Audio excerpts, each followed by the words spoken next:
Kita ke sorotan berikutnya, usai berlaga di Piala Asia U23 dan Playoff Olimpiade, Timnas U23 Indonesia tiba di tanah air.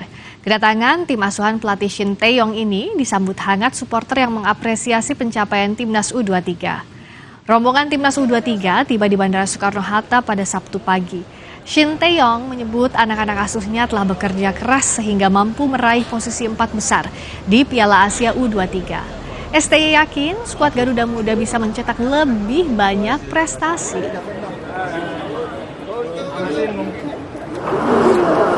저는 멀리 도와 있었지만 영상으로 길거리 응원도 많이 해주시고 이런 뒷받침이 힘이 돼서 우리 선수들과 코치들 모두가 한마음 한뜻이 돼서 도전했던 부분이 우리가 4강까지 올라갑니다. 우리 선수만 잘했으면 절대 좋은 승리 낼 수가 없어요. 패스라인은 우리 에듀케이터님이 그래서 워낙 많은 힘을 들고 있어서 앞으로 우리 인도네시아 축구 훨씬 더 많이 감시받고 더 좋은 성적 낼 것입니다. Meski gagal menembus Olimpiade, namun para pemain tim nasional U23 tetap akan mendapatkan bonus. Bonus diberikan karena Garuda Muda dianggap telah melampaui target PSSI. Kalau bonus itu yang pasti sudah ada, ya sudah ada. Saya selama ini kan kami tidak pernah juga menyampaikan tentang itu. Ya, yang pasti ada lah.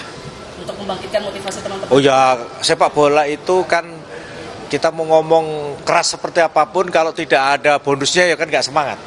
Dari mana mungkin dan dari mana? Ya, yang penting ada lah ya. Setelah meraih peringkat 4 Piala Asia U23, perjuangan selanjutnya adalah kualifikasi Piala Dunia 2026. Jika ingin berpeluang lolos Piala Dunia, maka PSSI wajib memperoleh 1 kemenangan lagi, baik melawan Irak atau Filipina. Kemenangan akan mengunci posisi runner-up Grup F kualifikasi Piala Dunia babak kedua zona Asia dan berhak ke kualifikasi babak ketiga. Babak ketiga, kualifikasi Piala Dunia zona Asia akan diikuti 18 tim yang dibagi dalam 3 grup, atau setiap grup dihuni 6 negara. Juara dan runner-up grup berhak lolos ke Piala Dunia 2026.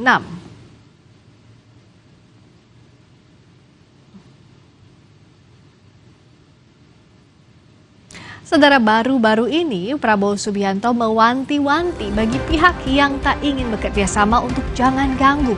Untuk siapa pesan itu dan apa maknanya, kita akan bahas usai jeda di Sapa Indonesia Malam.